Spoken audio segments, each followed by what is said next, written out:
Μην το βάλετε στην κατάψυξη.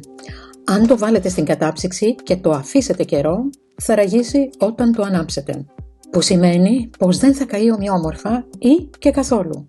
Αυτό συμβαίνει συνήθως επειδή η υγρασία έχει εισχωρήσει στο φυτίλι από το πάγωμα.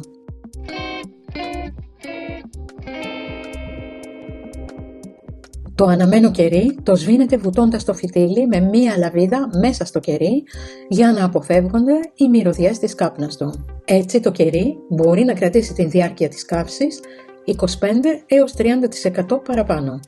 Αφήστε το κερί να κρυώσει τελείως. Κρατήστε τα φυτίλια κομμένα 1 πόντο. Μην καίτε ένα νέο κερί μόνο για λίγα λεπτά.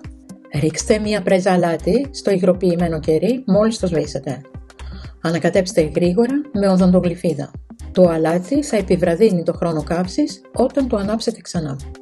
Τα κεριά που δεν έχουν χρησιμοποιηθεί τα αποθηκεύετε σε δροσερό και σκοτεινό χώρο όπως ένα ντουλάπι ή ένα σιρτάρι. Η περιόδης ακτινοβολία μπορεί να κάνει το χρώμα των κεριών σας να ξεθοριάσει με την πάροδο του χρόνου.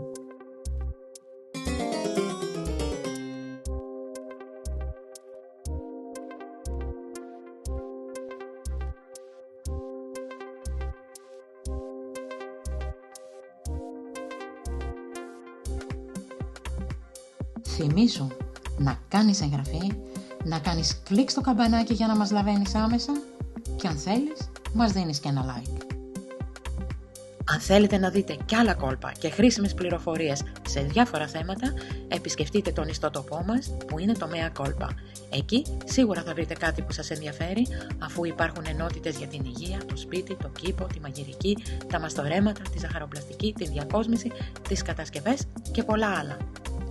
Τελειώνοντας, αφού σας ευχαριστήσω που είδατε αυτό το βίντεο, να σας θυμίσω να κάνετε εγγραφή όσοι δεν το έχετε ήδη κάνει και να κάνετε κλικ στο καμπανάκι που βρίσκεται κάτω ακριβώς από αυτό το βίντεο για να λαβαίνετε άμεσα κάθε καινούριο βίντεο.